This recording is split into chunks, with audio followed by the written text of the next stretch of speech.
হজের আধ্যাত্মিক গুরুত্ব। হজ ইসলামের পঞ্চম স্তম্ভ এবং মুসলিমদের জন্য জীবনের একটি পবিত্র যাত্রা।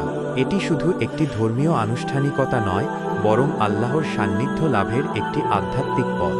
প্রতি বছর বিশ্বের লক্ষ লক্ষ মুসলিম মক্কার কাবা শরীফে সমবেত হন, যেখানে তারা একই পোশাক পরে, একই দোয়া পড়ে এবং একই উদ্দেশ্যে ঐক্যবদ্ধ হন। হজ মানুষের হৃদয়ে তাকওয়া বা আল্লাহভীতি জাগায় এবং তাদের পাপ মুক্তির সুযোগ দেয়। এই পবিত্র যাত্রা মুসলিমদের মধ্যে ভ্রাতৃত্ব, সমতা এবং আত্মশুদ্ধির বার্তা ছড়িয়ে দেয়।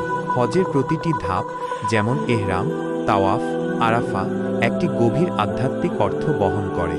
এই কন্টেন্টে আমরা হজের আধ্যাত্মিক গুরুত্ব, এর উদ্দেশ্য এবং জীবনের ওপর এর প্রভাব নিয়ে আলোচনা করব। হজের মূল উদ্দেশ্য হল আল্লাহর প্রতি পূর্ণ আনুগত্য ও তাকওয়া অর্জন। তাকওয়া মানে আল্লাহকে ভয় করা এবং তার আদেশ নিষেধ মেনে চলা। হজের সময় হাজিরা ইহরামের সাদা পোশাক পরেন, যা তাদের মধ্যে সমতার বোধ জাগায় এবং দুনিয়ার মোহ ত্যাগ করতে শেখায়। এই পোশাক মানুষকে মনে করিয়ে দেয় যে আল্লাহর কাছে ধনী গরিব সবাই সমান। হজ তাওবারও একটি মাধ্যম। হাজিরা তাদের পাপের জন্য ক্ষমা প্রার্থনা করেন এবং নতুন জীবন শুরুর প্রতিজ্ঞা নেন। আরাফার ময়দানে দাঁড়িয়ে দোয়া করার সময় তাদের হৃদয় আল্লাহর কাছে সমর্পিত হয়।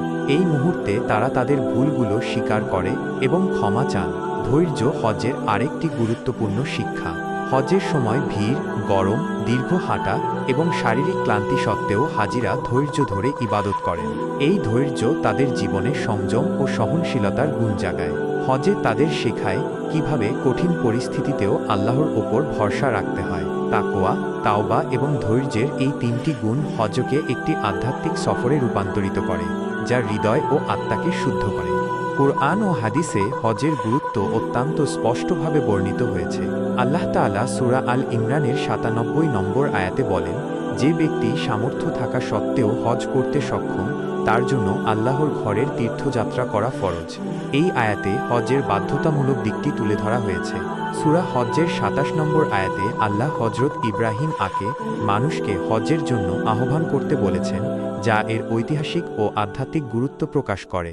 হাদিসে রাসূলুল্লাহ বলেছেন, যে ব্যক্তি আল্লাহর সন্তুষ্টির জন্য হজ করে এবং কোনো পাপাচার বা অশ্লীল কাজে লিপ্ত না হয়, সে তার মায়ের গর্ভ থেকে নবজাতকের মতো পবিত্র হয়ে ফিরে আসে। সহিহ বুখারী। এই হাদিস হজের পবিত্রতা ও পাপমুক্তির প্রতিশ্রুতি তুলে ধরে। আরেকটি হাদিসে বলা হয়েছে, একটি কবুল হজের প্রতিদান হল জান্নাত। সহিহ মুসলিম।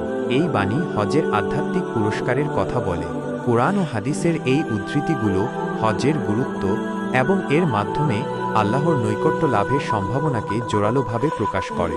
হজ শুধু শারীরিক যাত্রা নয়, বরং এটি হৃদয়ের সফর, যা মুমিনকে আল্লাহর দিকে নিয়ে যায়। এই শিক্ষাগুলো মুসলিমদের জীবনে হজ্জের তাৎপর্যকে আরও গভীর করে। ব্যক্তিগত জীবনে হজ্জের প্রভাব।